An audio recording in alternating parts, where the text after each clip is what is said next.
Ayan mga kaagar, good day! Kumusta po tayong lahat? So, medyo matagal tayong hindi nakapagawa ng video tungkol sa agarwood dahil medyo busy tayo sa pagta-travel sa ibang bansa para po mag-training, mag-research about agarwood farming. Ano ba talaga yung agarwood farming? So, umpisahan natin dito mga kaagar. Ang pinaka-importante is alam natin ang saan tayo magsimula, ano yung dapat na sunod, at ano yung dapat natin gawin. Kasi mga kaagar, dito sa Pilipinas, wala pa tayong plantation na nagpapatunay na nakapag-harvest, but ang dami na pong expert dito sa Pilipinas, no? Lalo na po yung mga nag-graduate sa YouTube, Facebook, university. Yan po yung sobrang talino, no? Kaya mag-iingat tayo mga kaagar para hindi tayo maligaw ng landas, no? So mga kaagar, ano ba yung dapat nating unahin, no? I-secure. So dito i-explain ko sa inyo from permit to seedling to planting. Unahin ko. So dito tayo sa permit. Mga kaagar, kailangan natin i-secure yung permit. Kapag bibili tayo ng seedling, kailangan natin bumili ng seedlings doon sa mga nursery na mayroong Wildlife Culture Permit or WCP. Ano ba yung ibibigay natin? Ibibigay sa atin pag bibili tayo ng seedling. Ang ibibigay sa atin is yung LTP o Local Transport Permit at yung resibo. So yan yung pinaka-importante para pag tayo ay magtanim, makapag-register tayo sa DENR. Pangalawa, yung location, yung land status or yung lupa na pagtataniman. Ito ba ay titled or hindi? Dapat talagang 100% na ito ay hindi timberland, no? Kasi hindi tayo makapag-register ng ating mga tanim. So yan po yung kailangan sa mga documents. So doon naman sa seedling, ang pinaka-importante din is ganito ito. Yung source ng seedling na pinagkukunan ninyo ay alam ba nila yung tinatawag natin na proper seedling o proper seeds collection. Kasi magkakaroon ng problema. Ano ba yung problema pag hindi alam ng nursery, no? Kasi ngayon mostly or masasabi ko 95% sa lahat ng nursery dito sa Pilipinas ay hindi pa nila alam kung ano yung tinatawag na seeds proper collection. Kasi ang seeds ang pinaka-importante sa lahat, no? Dahil pag magkakaroon ng failure dun sa seeds collection, magkakaroon ng problema ang mga farmers. Hindi magkakaroon ng problema ang mga nursery, kundi magkakaroon ng problema ang mga farmers. Ano ba yung problema pag dun sa mga farmers? Ganito yan kasi. Pag ang seeds ay hindi totally matured, mabagal ang tubo ng seedlings, or ang iba ay hindi lalaki, yung iba ay talagang hindi tutubo. Kasi ang proper seeds collection ay hindi aakyatin at hindi pipitasin yung bunga. Ang tamang proseso sa pag-collect ng seeds ay antayin na malaglag yung buto or malaglag yung bunga sa lupa. Kaya yan po yung pinaka the best or pinakamagandang seeds dahil yan ay fully matured. Kasi ang nangyayari ngayon dito sa Pilipinas, hina-harvest ng maaga yung mga bunga dahil nag-aagawan or yung iba ninanakaw or yung iba galing sa bundok at bibilhin na nagna-nursery. Kaya ang nangyari niyan, hindi yan 100% lahat ay matured. Nasa 20 to 30% lang ang masasabi natin dyan na matured. Or yung iba nga ay hindi talaga fully matured. But, mabubuhay pa rin yung mga seeds na yan. Pero doon na yan magkakaproblema dahil hindi yan makikita pag doon sa nursery dahil napakaraming seedling. Hindi yan mapapansin dahil yung mga immature seeds ay mabubuhay pa rin yan pag mag-germinate pa rin yan. So ngayon, yung seedlings na yan, once na maibinta mo na maibinta na at maitravel sa ibang lugar, magkakaroon na yan ng problema. Dahil doon na yan magkakaroon ng reaction. Hindi na tutubo yung mga seedlings na hindi matured. Kung tutubo man, napakabagal ng tubo. So ngayon, paano tayo makapag-harvest ng maaga pag ang seedling natin ay hindi tutubo? Paano tayo makapag-harvest in 7 years, in 8 years, in 9 years, yung seedling natin is ganito lang kalaki? Dahil nga, ang seeds natin, collection ay hindi tama. Magkakaroon ka ng malaking problema. Malaki yung gastos, malaki yung labor, tapos yung puno mo, sa out of 1,000, nasa 100 lang yung medyo maganda yung tubo. Tapos 200 yung medyo maganda. Saka yung iba wala na. Dahil nagkakaroon ng miss or improper seeds collection. Yan po yung problema. So, pagpalagay na lang natin yung seedlings na binili natin or yung tinanim natin ay lahat yan fully matured. Maganda lahat. So, once na maitanim natin yan, lahat mayroong permit. Dapat alam din natin kung ano yung proseso. Ano yung step by step. Dapat dadaan tayo sa tinatawag na farm management, no? Doon tayo dadaan. At saka, kailan ba yung tamang proseso sa pag-i-inoculation, no?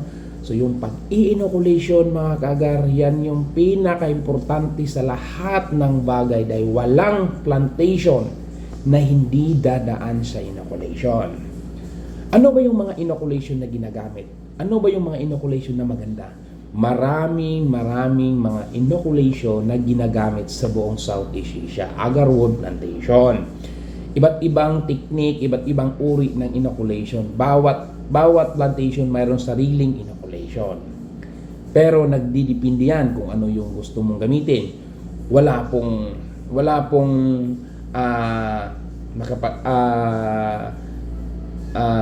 tututol sa inyo kung ano yung gagamitin mo na inoculation. Basta kung ano lang yung inoculation na nakita mo na maganda at nakita mo na talagang tested, yan yung gagamitin natin, no? So ngayon, mag-iingat tayo pagdating sa inoculation promises. Kasi maraming mga nagsasabi na, sige, bilhin niyo yung seedling ko. Kami yung bahala at lalong kami na yung bahala sa inoculation dahil libre. Maganda yung inoculation namin, maganda yung resulta. Meron kaming buyer. Meron kaming ganito kaganda yung quality na makuha namin. Bawat puno makapagkuha kami ng ganito karami, ganito kaganda yung oil. Ang tanong niyan, mag-iingat ka. Saan ba yung plantation nila? Saan ba yung farm nila? Pag sinasabi nilang confidential, wag na kayong maniniwala. Pag sinasabi nilang nandun sa ibang bansa, wag na kayong maniniwala. Dahil yung mga ganyan, scam yan. Yan yung tinatawag na marketing strategy para maibinta lang yung seedling, no? Ang pinaka-the best, pag magbibigay sila ng mga ganong mga impormasyon, tingnan nyo muna yung kanilang legality. Tingnan nyo muna yung kanilang legalidad, no? Ano yung mga expertise nila? Saan yung farm nila? Pangalawa, saan yung resulta ng kanilang inoculation? Hindi lang pwedeng sabihin ito yung picture, ito yung video. Dapat actual na makikita natin. Pangalawa, sino yung buyer na sinasabi nila? Pangatlo, saan yung oil or yung wood na sinasabi nilang ganito? Saan yung record? Magkano ba yung kikitain bawat puno? Kasi ang bilis, ang galing magkwenta ng milyon. Yung mga ganon, mag-iingat tayo dahil napaka gandang pakinggan, napakasarap pakinggan pag lalo na pag magsasalita na ng milyon. Nako, mabubuhay yung patay. Kaya mag-iingat tayo ngayon sa mga ganyang promises dahil nung nag-training ako sa ibang bansa, hindi lang isang bansa yung pinagtrainingan, marami. Doon ko nakita yung totoong realidad pagdating sa agarwood plantation. Hindi ganon kadali na ang bilis computin. Kung ganon pa yan kadali, lahat siguro ng kahoy sa buong Malaysia, Thailand, India, hindi na sila magtatanim ng rubber, hindi na lang magtatanim ng palm oil, lahat na lang siguro agarwood. Kaya pag-iisipan natin mabuti. Dahil ang daming nagsisiraan, nag-aaway, nagpapasikatan. Kami yung una, kami yung pinaka-the best. Kami yung may maraming buyer, kami yung mayroong CITES permit. Nag-i-import kami sa ibang bansa ng seedling. Ganito, mayroon kaming ganon. Mag-iingat ba rin tayo niyan? Baka yung seedling niyan, sinasabing galing sa Indonesia, galing sa Thailand, at galing lang yan dito sa Pilipinas. Siniswitching lang. Kaya niluluto rin tayo sa sarili nating mantika. Naluluko tayo dahil sa napakagandang mga propaganda. Ang ma-advise ko po sa lahat, punta kayo sa ibang bansa tulad ng Thailand, Malaysia, India, Vietnam, kung saan yung mga malalaking plantation, buo na. Nandun na. Kita mo na. Kasi sila doon, pagdating natin doon, nagha-harvest na. Dito sa Pilipinas, nagtatanim pa tayo. But ang napakaraming expert. Pag magkwenta ng pera, wagas, milyon. Ang tanong ko dyan, saan kaya tayo magkikita pagdating ng time na sinasabi niyo baka magtatago tayo sa Agarwood Planet? Baka sinasabing nagpapaila kami ng bankruptcy kasi wala. Kasi sa Malaysia at saka sa Thailand at saka sa ibang bansa mga plantation. Imagine niyo ganon karami yung plantation nila, ganon kalaki. Ba't hindi ganon yung sinasabi nila? Kasi ako mismo mga kagar, meron akong partner plantation sa Malaysia. Nasa 8,000 yung trees, 14 years old. Ganon kalaki, ganon karami. At marami na akong mga plantation na napuntahan. Iisa lang yung tanong. Iisa lang rin yung sagot nila. Hindi madaling kumita ng milyon pag wala kang preparation. Dahil hindi magkakaroon ng magandang quality or hindi magkakaroon ng market pag yung agarwood natin ay hindi dumadaan sa proseso. Ngayon, dumaan tayo sa proseso. Yung business model natin is agarwood chips o agarwood product. Sino ba yung bibili? Sino yung buyer?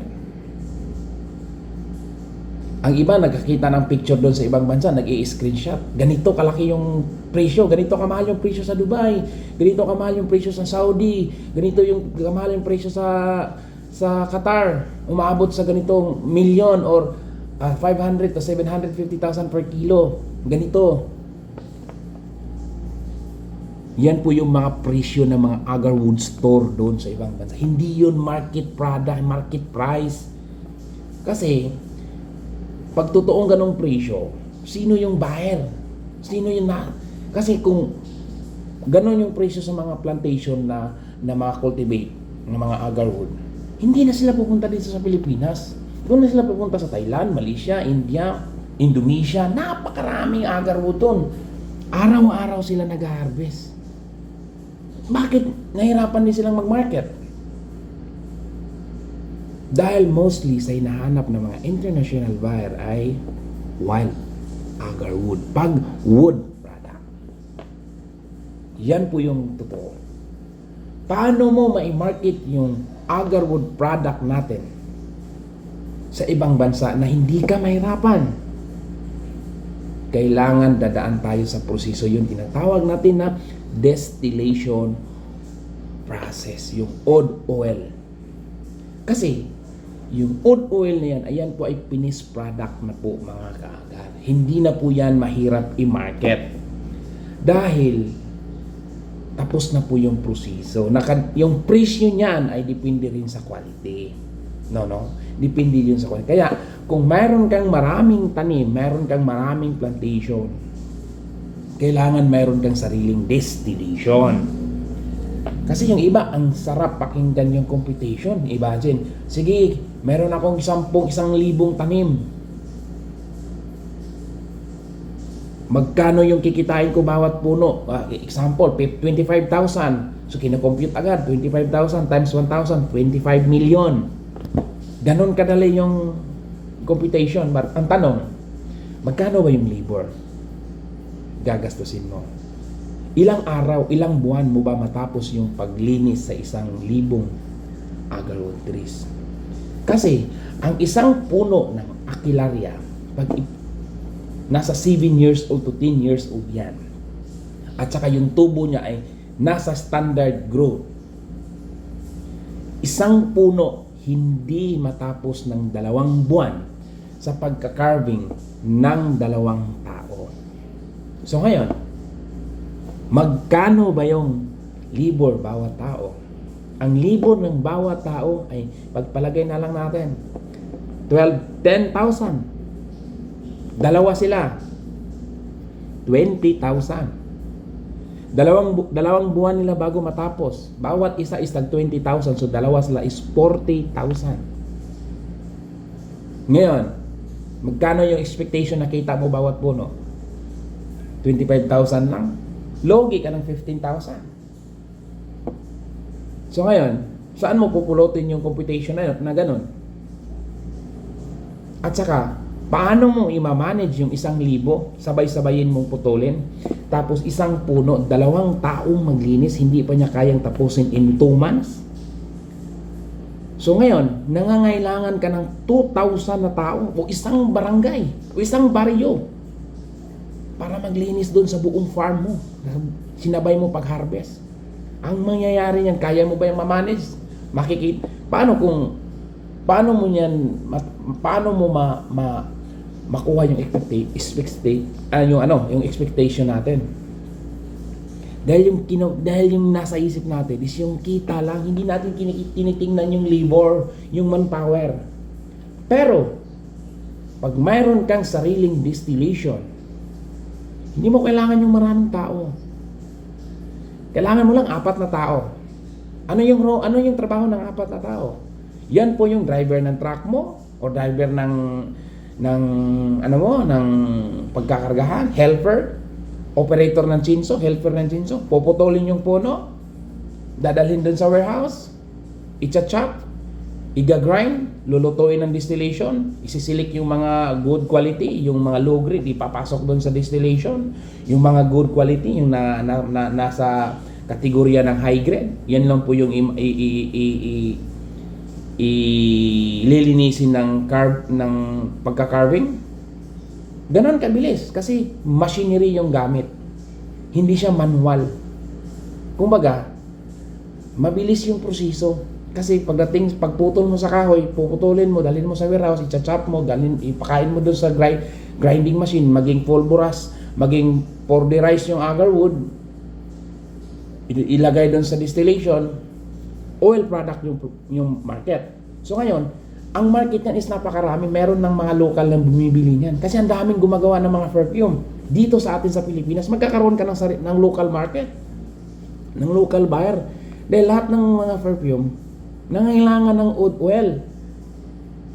Pero yung wood product mo na wood chips, hindi na yan kailangan. Ang dami yan sa ibang bansa. Walang bibili niyan. Maniwala kayo. Dahil ang hahanapin lang ng mga buyer, yung high grade quality. Yung matataas lang na quality. Yung isang puno, kahit sabihin nyo pa na maganda yung pagka-inject nyo, maganda yung inoculation, sinasabi pa natin, ikaw yung pinakamagandang may hawak ng inoculation, but hindi yan 100% ang yung resulta ay maganda. Nakadepende pa rin yan kung paano mo pinoprocess, paano mo binutasan paano yung method na ginagamit mo. Ganon yan. Kaya paano mo ma-manage? Kaya mag-iingat tayo sa mga taong nagpa-promise. Na lalo na, kami yung magsusupply sa inyo ng seedling. Bayaran nyo kami ng per hectare ng ganito karaki, ganito yung presyo. Tapos kami yung maging private consultant. Kami yung ganito, may sharing tayo na ganito. Dahil kami yung magpa-process ng puno ninyo, dahil meron kaming international buyer. Ang tanong, saan ba yung machine ninyo? Pag sinasabi, ay matagal pa kasi yung harvest natin, kaya on process pa. Ang tanong, bakit ganun saan nyo nakuha yung computation ninyo? Saan nila nakuha yon? Doon ba sa YouTube? Doon ba sa Google? Tapos, pag mag-failure tayo pagdating ng time, sino yung sisihin natin? Si Google? Si YouTube? Si Facebook? Kaya, pag-isipan natin mabuti mga kaagar. Huwag maniniwala agad sa magandang salita. Dahil ang sobrang tamis, hindi maganda sa katawan. Makakasira. Kaya, ang mapapayo ko sa lahat ng mga farmers, pag-isipan. Kung ikaw ay merong taong nakilala na nagsasabi na ganito yung kikitain, huwag muna agad maniniwala ng 100%. Punta ka muna sa ibang bansa bago ka maglabas ng milyon na kapital. Bago ka makipag-engage, huwag mong itali yung kamay mo at yung paa mo para hindi ka kagalaw pagdating ng harvest time dahil meron ka ng MUA na pinagpipirmahan. Hindi ka na makalabas. Kaya ang may papayo ko sa mga Filipino farmers na gusto magtanim ng agarwood, pag-isipan natin mabuti, magre-research tayo, punta tayo sa ibang bansa, kakausapin natin yung mga plantation owner, magkano ba yung kinikita nila, saan ba nila mina-market, sino ba yung buyer nila, makakausapan natin yung buyer. Dahil yan po yung ginagawa ko mga kaagar. Ang ginagawa ko ay nag-train, nagre-research, paano yung tamang proseso. Nakipag-negotiate tayo sa mga malalaking plantation, mga malalaking distillation, mga big timer na mga buyer. Para man lang mapansin tayo, mayroon tayong connection. Pero ang iba kasi mga kaagar, hindi maniniwala sa atin dahil sino ba yan si Chris, sino ba yan si Strangeford. Doon tayo maniniwala sa tao na kaniktay, yung gwapo, yung may mga yung may mga gandang mukha. Huwag tayong maniniwala dyan kay Strangeford. Taga-bundok yan. Walang pinag-aralan yan. Ang tanong, yung mga taong may pinag-aralan, saan ba yung farm nila? Saan ba yung sinasabi nila na kami yung pinakamagandang quality? Saan yung resulta ng kanilang inoculation? Saan ba yung product nila? Saan ba yung buyer nila? Pag sinasabing, hindi pwedeng sabihin ngayon dahil confidential. Scam na yan. Paano pagdating ng time? Wala na sila. Hindi mo sila mahanap dahil confidential.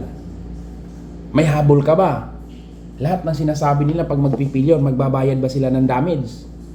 Magbabayad ba sila ng damage dahil doon sa kapalpakan? Meron bang ganong tema? O baka yung tema ay para lang sa kanila sa lahat? Puro lang share. Wala sa atin. Kung maganon yung kaganda yung nasabi nila, na ganon yung kalaki yung kikitain, gawa din tayo ng another documents na kapag hindi matuloy yung competition at hindi magkakatoo-too yan, magbabayad ka sa akin ng ganito ng damage. Ganyan sana para yung mga taong sobrang talino na wala namang kaalam-alam pero maraming maniniwala dahil sa magandang salita ay maraming naging kawawa, no? So yan lang muna mga kaagar. At sa aking mga supporters, sa aking mga nagtitiwala, maraming salamat po sa lahat.